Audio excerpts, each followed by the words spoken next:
about how much our enemies value the power of ideas. Why is it that they launch these propaganda campaigns?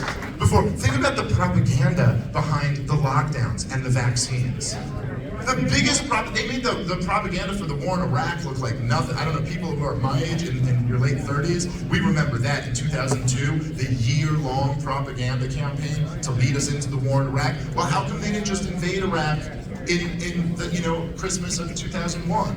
They wanted to. They had the plans drawn out since the 90s when they had invaded Iraq. But they needed a year of a campaign of propaganda in order to work up enough support so that they could get away with doing it. And you see, even through this COVID regime, once the popular support goes, the tyranny goes too.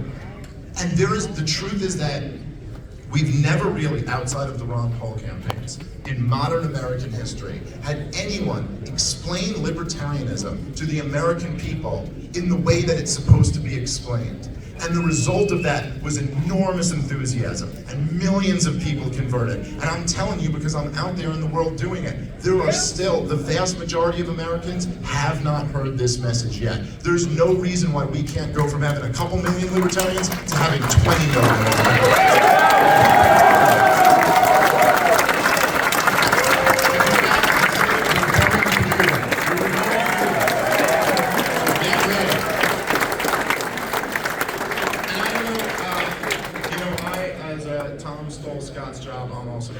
Scott's job and introduce our final speaker, which really, I don't know, everyone who knows me knows what an honor this is to introduce your final speaker to the night. And I don't know what else I can say because I've basically spent the last decade of my career saying all the nice things that I could say, but I will always, for the rest of my life, be indebted to this man for introducing me to these ideas that changed my life. They're the most beautiful and noble ideas in the history of political philosophy, and he introduced them to so many of us. He really is the reason why we have all of this energy here today. Ladies and gentlemen, please clap your hands for Dr. Ron.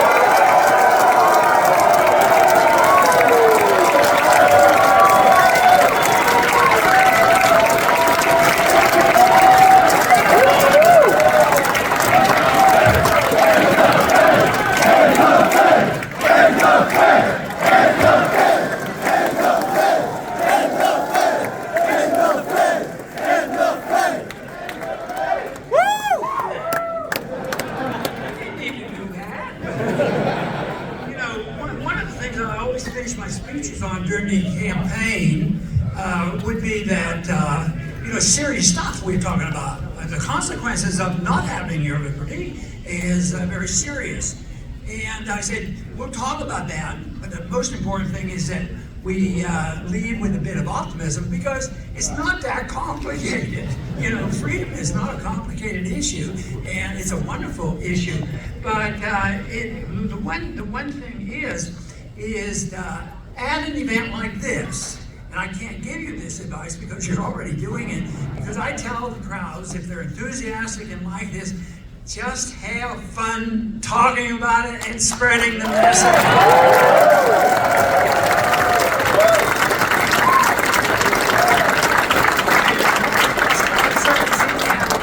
And somebody said to me, oh yeah, they're going to be in a good mood, they might have had a little drink. And I understand that nobody drinks here. So, it is wonderful to be here. I was thinking back, I spent what is equivalent today to nearly $2,000 to pay my lifetime membership in the Libertarian Party. Because I merely gave them a gold coin. It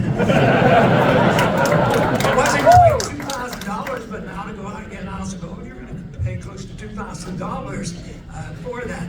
But that was to make a point because the monetary issue was an issue that I dwelled on for a long time and continue to do it because you can bring this together. Liberty is one thing. You can talk about liberty and work for it.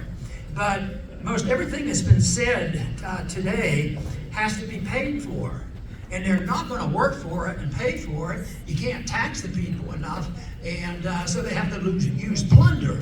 And that is illegal taxation, but most of the things are paid for through inflation, printing money with the remaining trust in our dollar. which is dwindling every single day.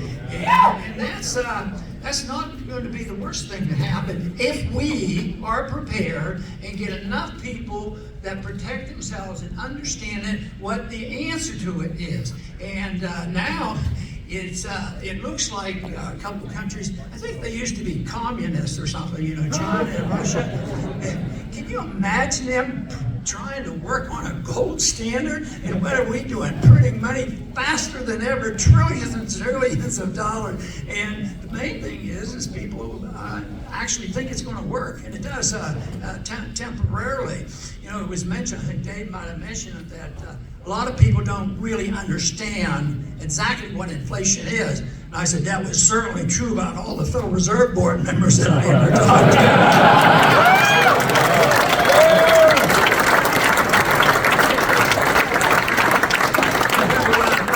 When you're in a congressional office, parents will bring young children in for civics lessons. Teenagers or younger, this is your congressman, and this is the way you write laws. It's all fiction, you know. It doesn't happen that way. But during one of the campaigns, there was a couple coming in. There was a couple with their son, and their son was about, I think he said he was 14. And I thought, oh, you brought your children in and meet their congressman. And they say, no, he brought us in. And he was actually watching television and listening to one of my speeches. And we talked. And all of a sudden I paused and I said, this is amazing. You know more about the Federal Reserve than the Federal Reserve Board themselves.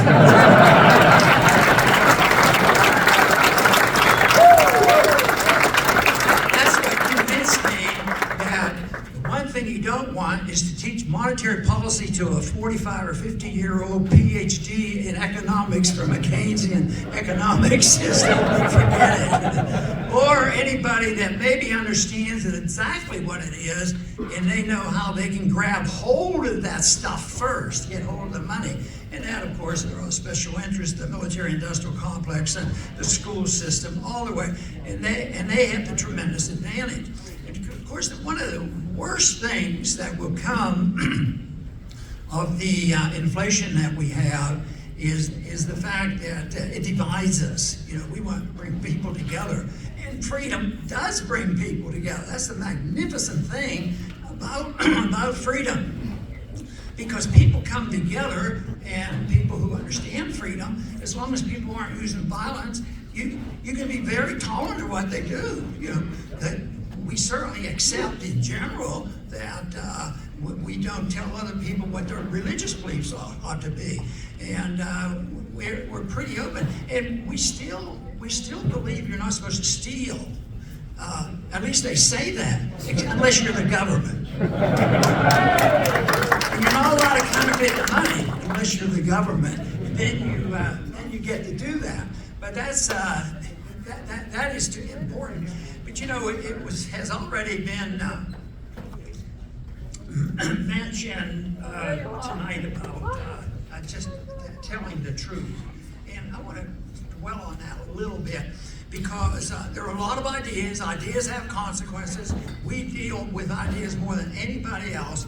But the problem, as I see it, is not that the ideas aren't available.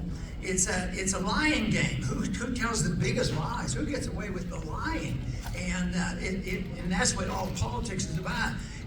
Is the misinformation and trying to demagogue the issue and bring people together for political power. The political power, though, is always so dangerous and does so much harm. And you know, I think that the libertarian movement should be the movement, has to be the movement, because there's nothing left that will sort this out. And because the philosophy is not complicated. You know, you can't use force against people. That's really complicated. You can't steal. You can't lie, cheat, or steal. But we live in a confused time, because not too long ago we had an FBI agent, the CIA chairman, and he was also the Secretary of State, and he says, he was joking. He was giving this major speech, and he says, that's what they teach us. They teach us how to lie, cheat, and steal. And we have to kill people. And he giggled about it. And he was head of the CIA, and he was Secretary of State. And of course, it wasn't like it wasn't like a slip of the tongue, he was making a joke and thought it was real funny, but it was a true statement. People who know what's going on, that's exactly the case. But because, many libertarians have been taught, and I've heard it so many times, and they'll teach their children, really think carefully. Don't call the police. That doesn't help you out that much. So somebody says, does that mean I should call the FBI? You're really going to get a lot of help from those organizations. But one of the sad things happening today, because I enjoyed working with progressives, honest progressives, ones that understand it, and they're libertarian-ish on civil liberties, and there was a time that they were pretty good anti-war, and I had some good allies on it, but that's gone. And you say, well, that's sad. Well, it is sad, because you want to build and bring coalitions together, but I was able to work with them. Matter of fact, deep down inside, I believe it's probably every bit as easy if you can find an honest person, calls himself a progressive, believes in civil liberties, is anti-war. He's a much easier convert than a warmonger conservative wanting war.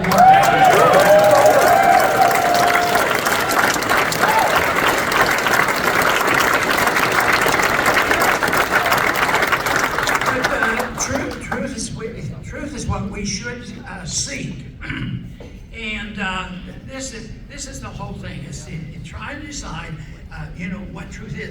And I got to thinking about that, and for recent times, and listening to these campaigns, does the Biden campaign tell more lies than the Republican campaigns? Well, that's up for grabs, but they're all big eyes. And the one thing the big lie I don't like is they pretend they really hate each other's guts. You take the top 10 people in each political party, and they're buddies. They're drinking buddies, and they get along quite well. Do you think the Republican Party is more opposed to the Federal Reserve than the Democrats? Do you think the Republicans are less likely to start a war than the Democrats? Now the Democrats are joining in on these wars. And what about just the welfare state, deficit finance? They've all been taught in the same school. And I do put place a lot of emphasis on the basic education, because I went through the government education, got 12 years, grade school and high school, and then a college, and a private college, so it was very, very typical. And the history, the economics, and everything was the same stuff. And then in the 60s, I started getting glimpses of what liberty meant. And I thought, wow, this is different. And so I started reading and studying and thinking how to, and I've told people, and I think it's true, I said, it probably took me 10 years to unlearn all the bad stuff that dumped into my brain.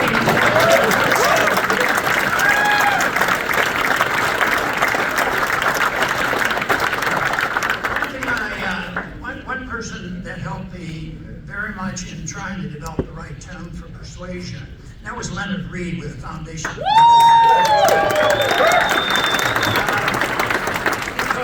Because he said tone was very important, and that persuasion is important, and you can't get them by knocking heads together. That won't work. And in a way, we have to be salesmen. If you're in a business and your job is selling stuff, you want to advertise, you want your product to be good, and you do all the sales pitches. But I don't think we think that through on how to present this. And I don't think we have overcome conservatives who profess and are good sometimes on some of the welfare spending. I don't think we do a good job in showing a little bit of empathy. you know, you say, well, you don't have to. You don't. A libertarian can just march on their way. But I tell you what, the world is better off. And if you want to spread a message, you have to look like you care about people. And the truth.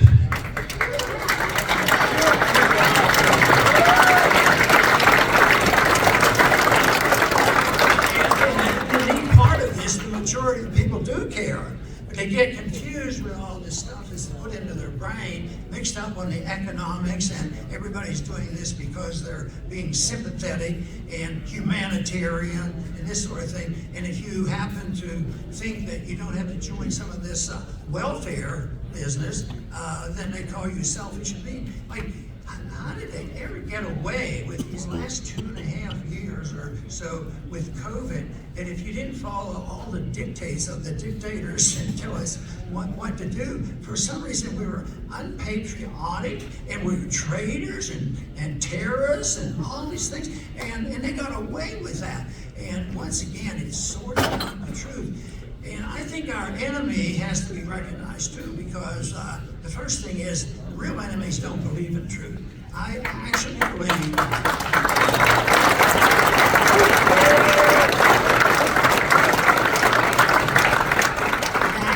the cultural Marxist accepts the principle that truth is unknowable. You can't have a set of standards and decide this is true or not true.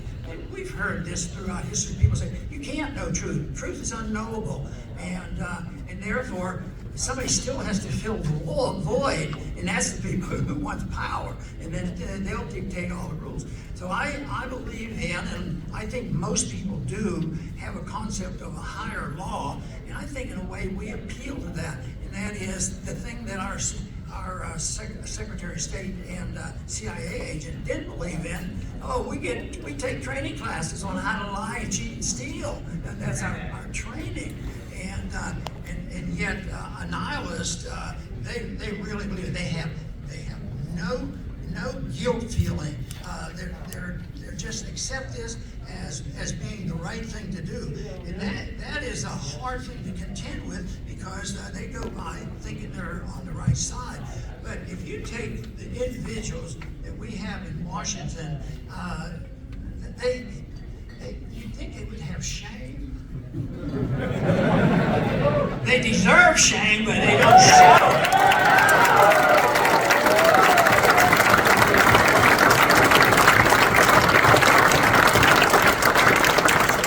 Bush was being interviewed the other day by a convict. He was a president for a while. No, sorry. He was in the Cheney administration.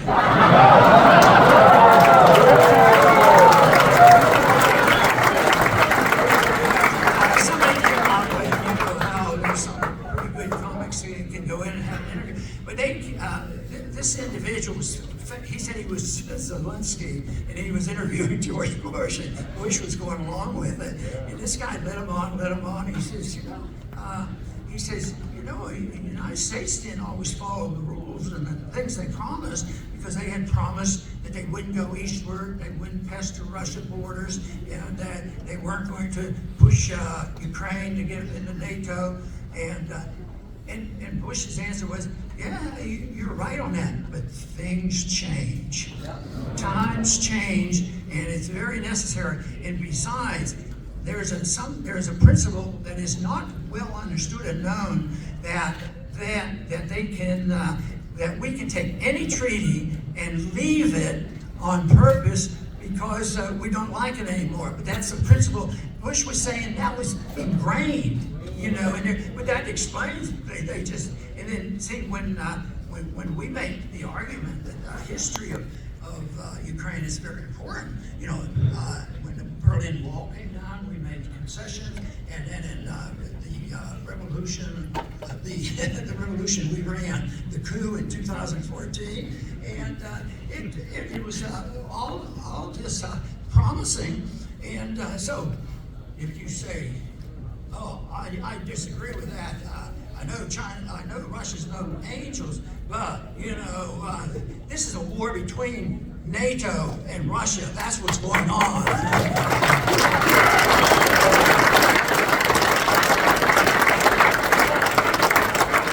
So what Taft. He said, don't ever get in it. It's bad news.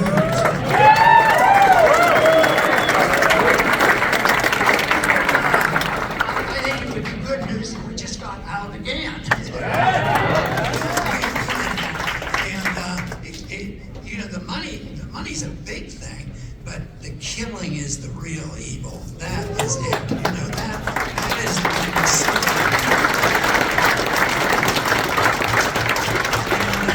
it's really heartbreaking when you see the ads that plays on the tragedies.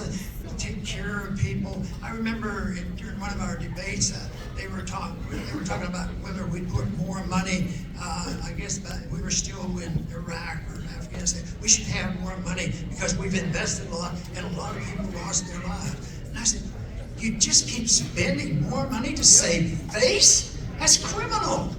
Just to come in and do this.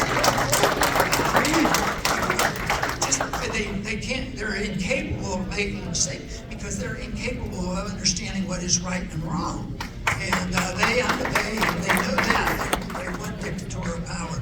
So I think there is a system that can compete with that, and that to me is the system that honors, presents, and understands what true liberty is all about.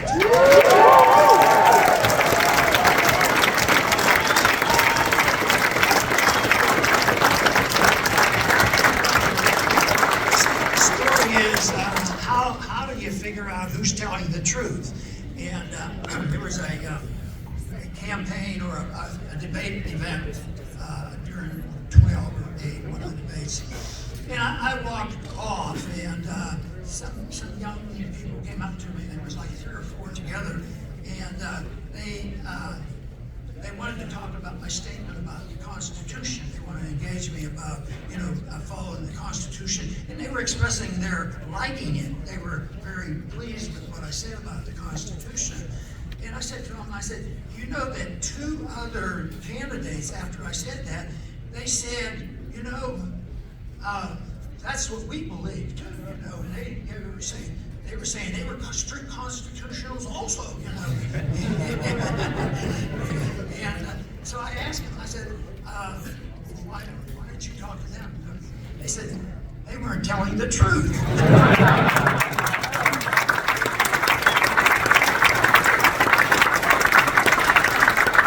a human instinct that most people know when they recognize people lying. And that's why people can't stand watching television, because all they're listening to are a bunch of lies.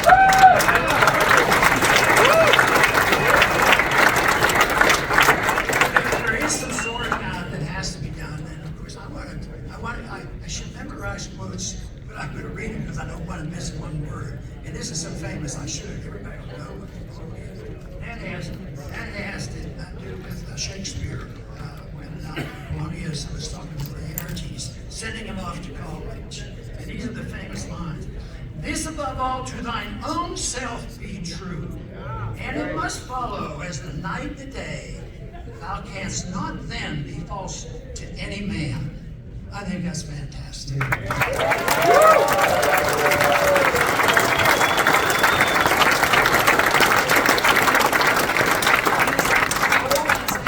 It's true, it's a true statement, and people understand that and so clearly. So I believe that we have the advantage. I really do believe that statement about the young people who said they could distinguish what I was saying from somebody else because the other one seemed to be fibbing a little bit.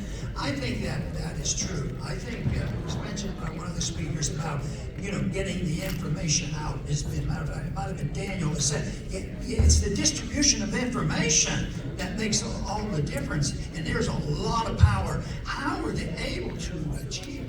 I try to understand this stuff. I fight it and read about it. I live with those people up there and do whatever, but they would keep doing the same thing over and over again, and the people would keep saying, well, yeah, I guess so, we'll do that, but they believe that truth doesn't matter and that they can lie. And I think they're nihilistic at all, and they say it's not like it's it's a clumsy thing to do, but it's sort of a philosophic ingrained event, and they paint themselves as very well trained, educated professors who decided that you can't know the truth. And it just happens that history is sort of on our side of that their truth is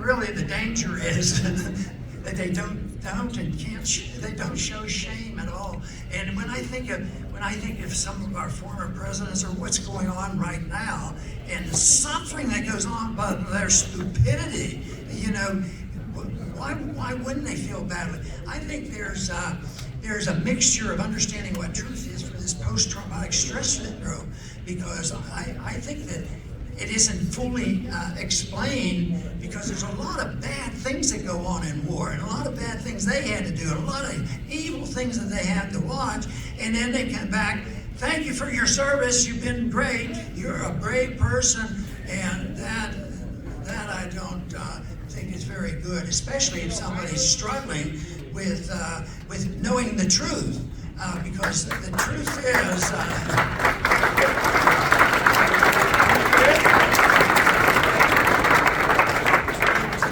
there's so many things like that that's going on today, but I do want to spend at least a couple more minutes on the Federal Reserve.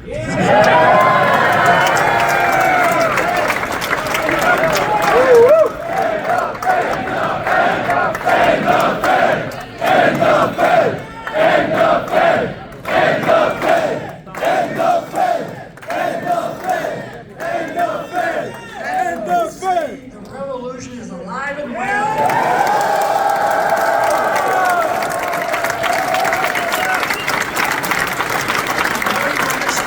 You understand the issue just as well as that 14-year-old teenager that came to see me. So this is great. You know, when I did join the Libertarian Party, and that was 1987, because that was when I was the nominee. That's something like 30-some years ago. But I was just out of curiosity. Everybody looks so young. And I wonder if there's anybody in this audience was aware of or actually got engaged or did anything in 1988.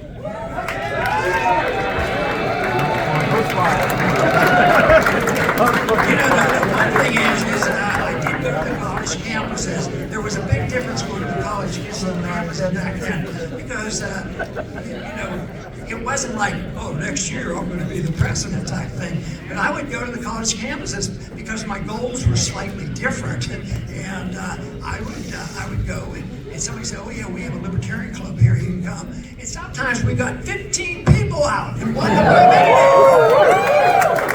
They were good people, and a lot of them are still working with me now, you know. You can't stop it. They were so good on this. You can't stop ideas. Ideas spread, and they can't be stopped. It's just that we want to make sure the bad ideas get stopped. They do. Ideas do spread, and the neat thing about it is, I like to think about the remnant. The remnant is mentioned in religious views and also in the issue of liberty. There's always somebody there who's going to put together. And I noticed this, you know, several years ago. It was in a token way, this whole thing, because people saw what was coming with the social media. You mean you think they'll can us and kick us off the air? Yeah, they might do that. So I said, I've always had faith and confidence that technology would help. Libertarians were good at technology. I wasn't. But I said the answer can't be the government coming down hard and trying to sort that out. But the technology is going to be available where we can skirt it. And I think that is beginning. And I think that is good news.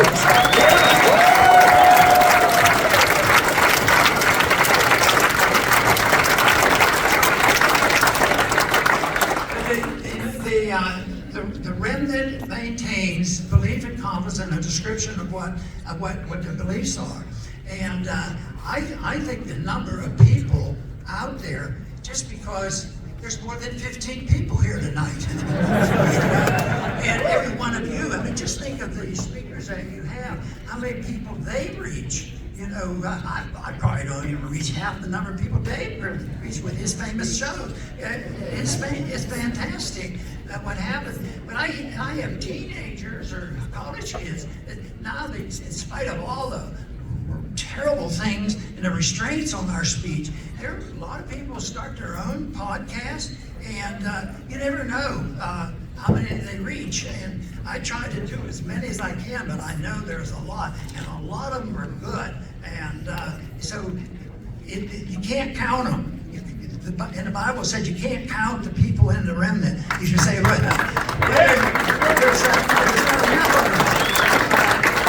couple things, a lot more than we know about. And the other thing, numbers aren't the most important thing. You know, the numbers are important on leadership. And I would put this room filled with leaderships for the ideology of liberty, because that's important. Because the total number, you don't wait until there's 51% and have pure democracy say, oh, 51%, we're going to change the Congress, we're going to start voting to quit the spending and all this. It's not going to work. You have to have the leadership. And I'll tell you what, if you want to learn something out there, we have lessons to learn from the cultural Marxists.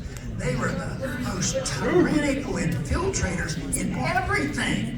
And it's really scary, but because they are way off base, everything they're doing and will do will fail. We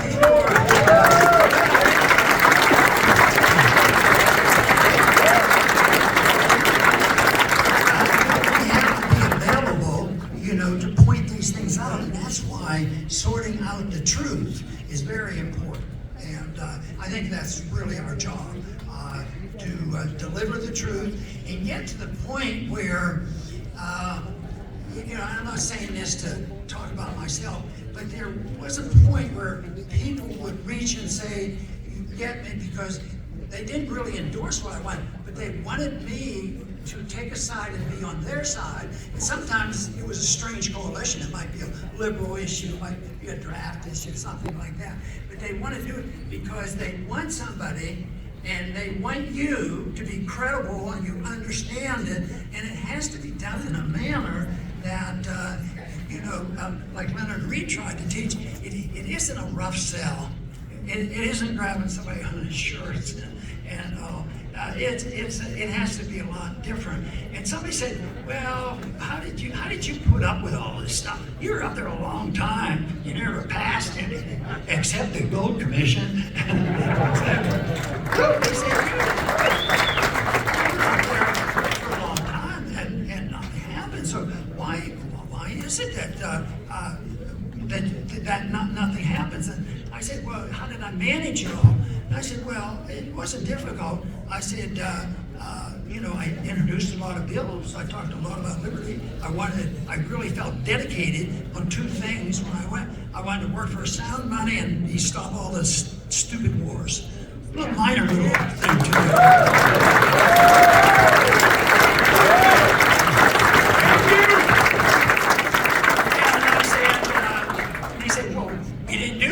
Stuff, and I said, yeah, but I still didn't. It still didn't make me disgusted. I wasn't downhearted because of that. They said, why not? I said, I just had low expectations. Matter of fact, the opposite occurred, because believe me, if you can think about me practicing medicine in 1974, it was 71 when Nixon gave his speech that we were going off permanently and totally off the gold standard. I ran into this big significance, and that was a big event, and I've been interested in that. I got into a campaign. It was in 1974, the first campaign I got in, but then it was a Watergate year, and Texas was about 90% Democrat, and somebody got wind that Ron might run for Congress, and if you find somebody to run, nobody else would do it, but it just turned out that it was different. But my goal was to talk about these issues, the issues that you're talking about right now, and you're talking about how to spread these issues, but the spreading of the issues will become much easier if you follow the rules of straightforward honesty about it. And another bit of advice that I got is know your subject. Know your subject. I felt like I want to talk about monetary policy. So ever since the 60s, I've read endlessly. I'm trying to understand. It's hard to understand a secret organization. They hide everything. It's a big job, but there's room for optimism for it because I think what's going to happen is we're in the middle of it now. The major crash, the crunch is coming. The Fed can't bail us out now, and people are suffering right now. There's a bit of information that is very, very typical of recessions and problems. Prices are going up. Prices are going up. The people rightfully say, well, I don't have enough money to pay for this. I want the government to do something. And yes, that's true, but they should be more accurately saying, my money isn't worth much anymore. It's lost its value. And the real reason you're having trouble is deficit financing, because nobody's against deficits. I mean, it is unbelievable, how willing they are to spend. Even this week, Biden came up with a proposal for next year military budget, and the Congress is wanting to raise it already, and they haven't even debated it. They're just raising it up, and they're getting away with it because there's enough people who still believe it. But they're going to lose confidence, and that's when we may see what Mises called the crack of boom. That means when people want to get out of money, all money, and then they buy anything. But they don't buy paper, they buy stuff. And that's how we come. But people ask me about investments at the time, and I try to avoid doing too much of that. But I like to think that the investment thing it's not so much an investment, but it's protection. I want as many people to be protected. See, we're all going to be very well if we're in a group trying to survive. If a group like this understands it's actually what you're doing, it's going to be so much easier. So that's why, to me, education is so very important, that people understand, and they understand economics, but they're not going to get that information from government schools.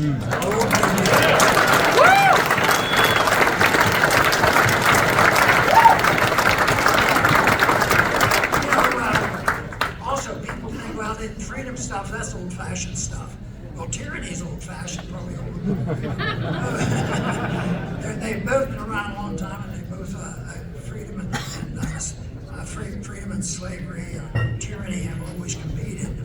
But modern day freedom, the development from the Industrial Revolutions, last 200 years, essentially in the American Revolution, even though it's in trouble, just think of all the things that have happened in the last 200 years.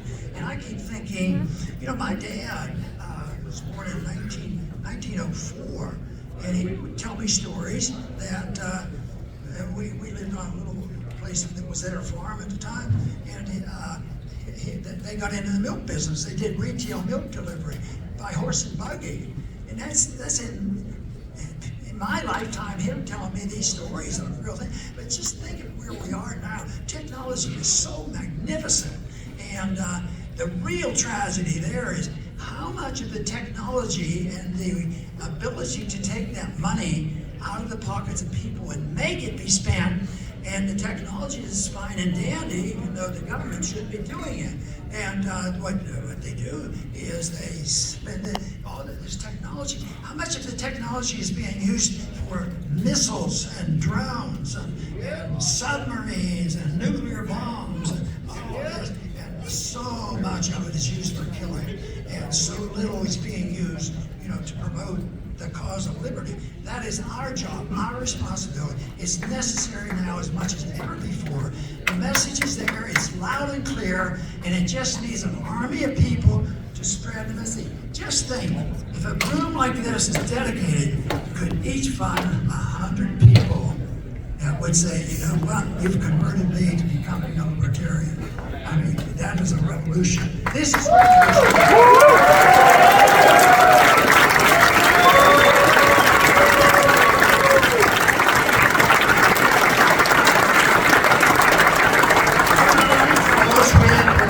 very complicated statement. Not only is freedom new, but freedom is popular.